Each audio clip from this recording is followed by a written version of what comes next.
Hello ladies and gents, welcome to my Sujuka's Gallery Guide. I originally intended to make this video without audio, but I decided that it probably would work out better if I just added the audio to it. So, welcome, and let's get started. The first thing you're going to see in Sujuka's Gallery is that it's divided up into three main platforms. You can see here we have the 1, 2, and 3 platform. What we're going to be doing here first is taking the crystals around the side of the room to about 5 to 10%. That's usually what you want to do. You don't want to really take it any lower, and I've determined that some classes like Berserkers and Slayers, you may just want to keep it at around 15%. Now, healers are going to want to start killing the mobs in the center when they get in the room, just like the DPS are doing with the crystals on the outside, but you don't want to finish the last mob until they're actually ready. So you'll want to check with them and make sure they're actually ready. Now, you're going to want to know your role for each platform as soon as the healer kills the last mob in the center. The DPS will kill their crystal and annihilate all enemies, preferably with normal attacks. The healers, your sole purpose is to really look for these lab jockeys that spawn. Tanks, you have nothing to really tank on the first platform, so you should assist the healer with the lab jockeys and DPSing the mobs as well. Make sure when you decide to kill the jockeys with a normal attack that the jockey isn't close enough to attack the crystal. You're gonna just want to make sure not to chance it. You want to keep the crystal with as much HP as possible because you do get a bonus if the crystal is above 75% health.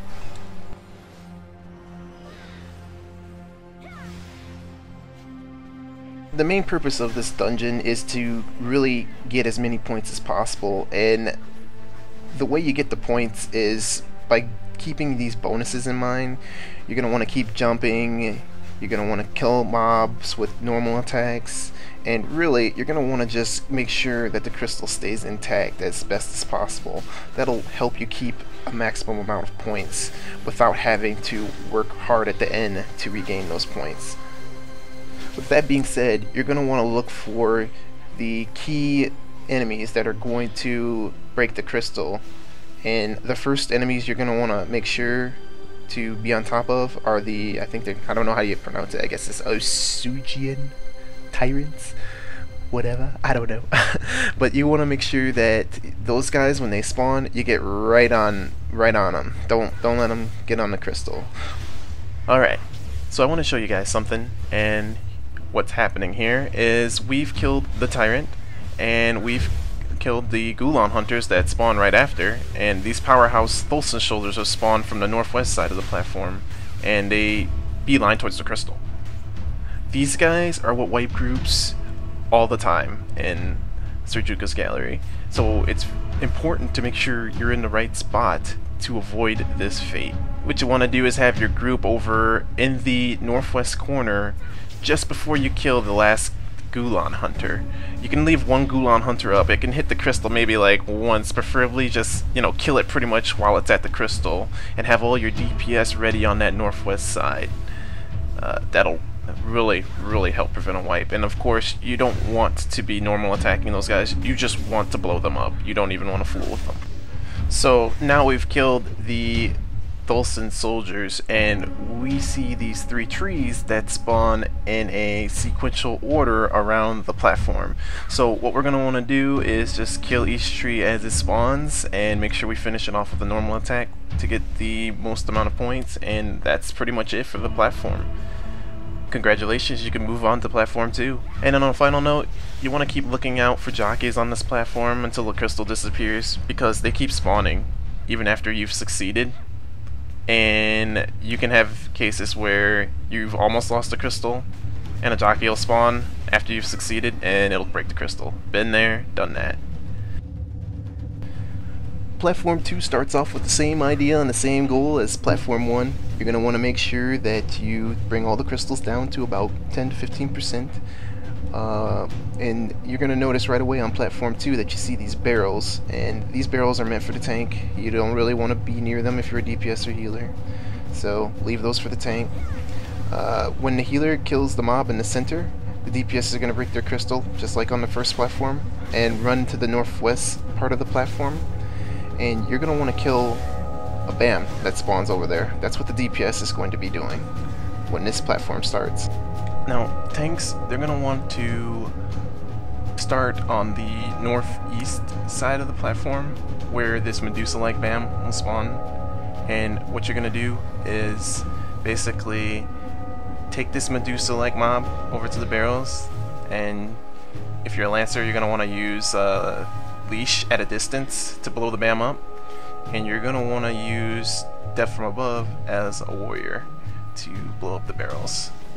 So we have 3 Terralifts that spawn along the outer edge of the cubby holes on the platform. They need to be controlled for maximum points, and the first one's going to spawn in the northeast and should be controlled by a knockdown DPS such as Slayer or Berserker.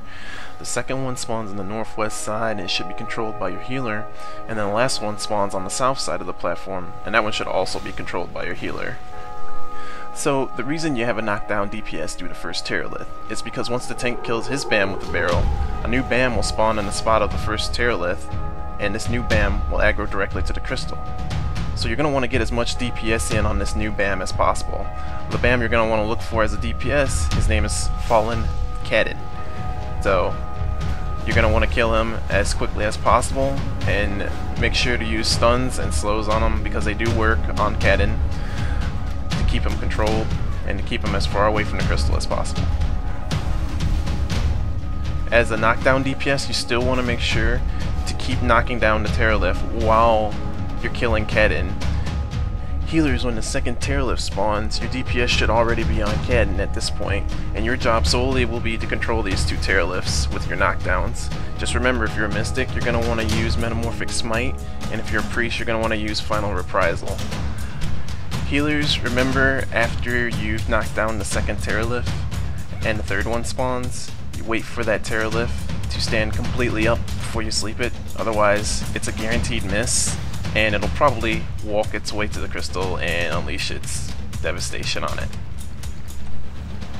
And on a smaller note to point out, the tank actually has limited time to drag these bosses to the barrels, because if it takes too long, healers are going to start noticing that the Terralifts are going to have knockdown resistance, which means every time they use Metamorphic Smite or Final Reprisal, it may not knock the BAM down, and it will continue on its path towards the crystal.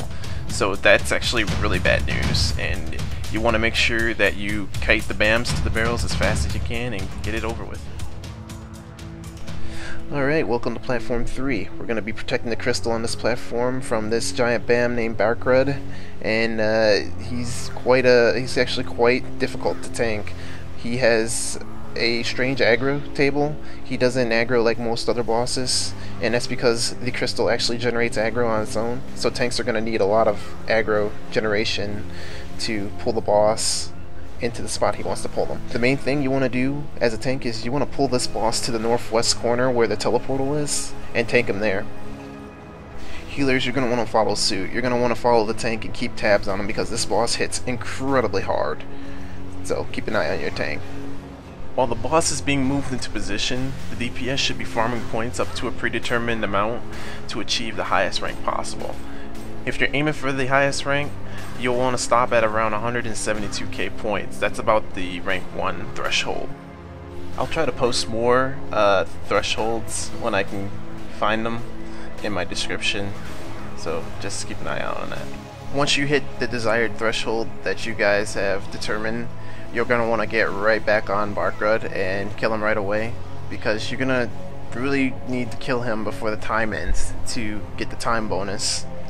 And if you do that, you're going to be in really good shape for the highest rank you can possibly get. Now, Barkrud himself is a pretty standard Vulcan mob. You just have to remember a few things. He does a backflip that can one-shot Clothies. You want to make sure that you're not directly behind him. So when Barkrud reaches around 10% health, he'll run to the center to try to break the crystal, but Jameer will be there to show up to incinerate him. So what you want to do is not interrupt the process of the boss running to the center, because he needs to be there in time for Jameer to breathe fire on him. So just leave the boss alone, let him run to the center and do his thing, and that's about it. Hopefully you get the highest rank. Good luck. Just remember, this dungeon has a lot to take in, so don't be discouraged if you fail a few times. Be sure to leave your comments or questions and I'll try to get back to you to help you with it. Good luck, guys. The outer edges of the platform, and you're going to want to start it off the same way, and make sure when you actually get on the platform you dodge these barrels here because they will blow you up. And thank you for messaging me. I was getting messaged at a bad time. I'm recording right now.